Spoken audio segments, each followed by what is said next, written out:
Welcome back to The Lead. I'm Jake Tapper, and now it's time for the pop culture lead. Despite what can only charitably be described as a lukewarm reception from critics, the Superman reboot Man of Steel managed to leap over its box office competition in a single bound. The movie took in more than $125 million in its opening weekend, making it the biggest June opening in box office history.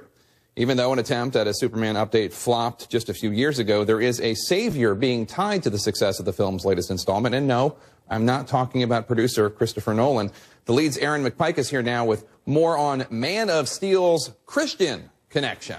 Well, Jake, there are Christian allusions throughout the movie, but you may not have known this unless you are one of the foremost experts of everything on the internet, which you actually might be, I think. Superman is actually an allegory for Jesus, and now Hollywood has turned that into quite a big marketing push.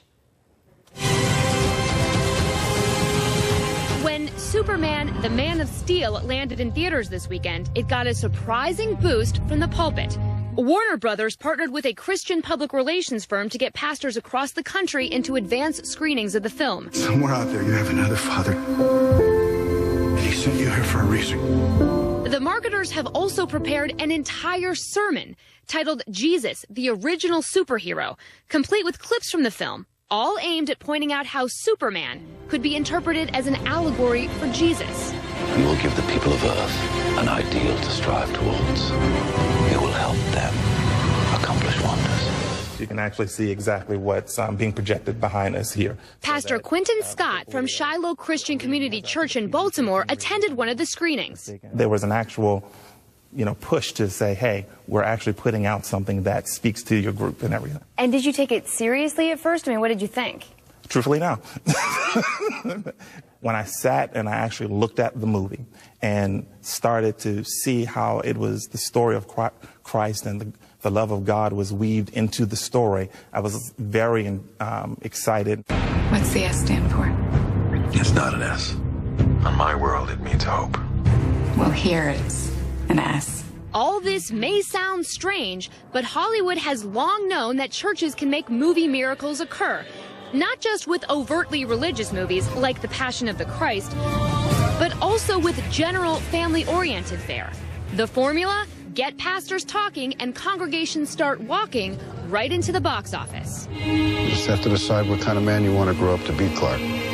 I think it's a very good thing that Hollywood is paying attention to the church as a marketplace. Ted Baer runs Movie Guide. Where it gets sticky is when they try to manipulate the market, and where it gets sticky is when the churches try to manipulate Hollywood. So both of those become problematic.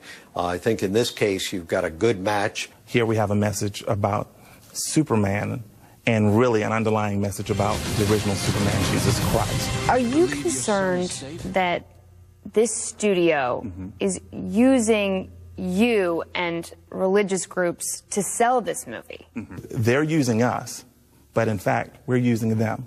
If you give me another opportunity to talk to someone about Jesus Christ, and I can do it because of your movie, that's a win for me, because it is about spreading the gospel. Now, other groups have seen allegorical connections as well. Superman is seen by some as Jewish, and the original writers of Superman were, of course, Jewish. Now, the other thing we should also add is that So is Jesus, by the way. Yes, Jewish. Right, exactly. I'm just saying. Yes. If we're looking it all comes together. Yes. Yeah. We also need to add, though, that Warner Brothers Studios, like CNN, is owned by Time Warner. Time Warner, the Big Daddy. Thank you very much. Thank you very much, Aaron McPike.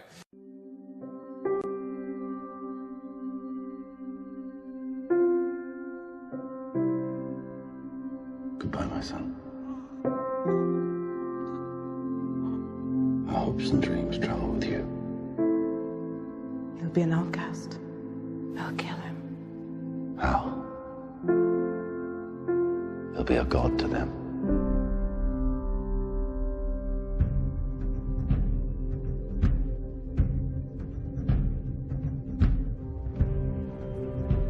What if a child dreamed of becoming something other than what society had intended? What if a child aspired to something greater?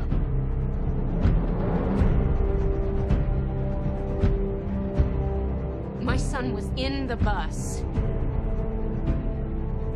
He saw what Clark did.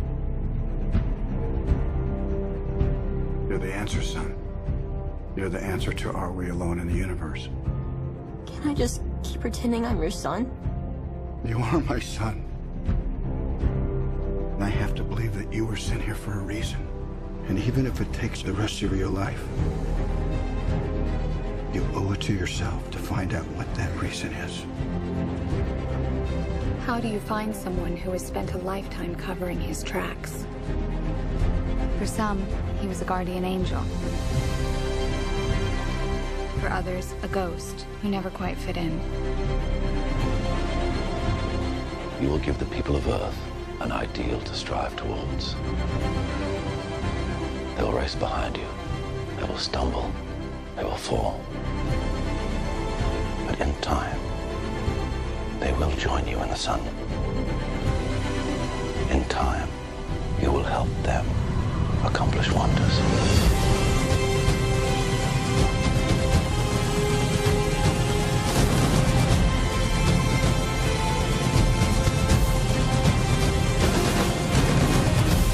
You believe your son is safe? I will find him! My father believed that if the world found out who I really was, they'd reject me. He was convinced that the world wasn't ready. What do you think? What's the S stand for? It's not an S. On my world, it means hope. Well, here it's an S. How about... Excuse me.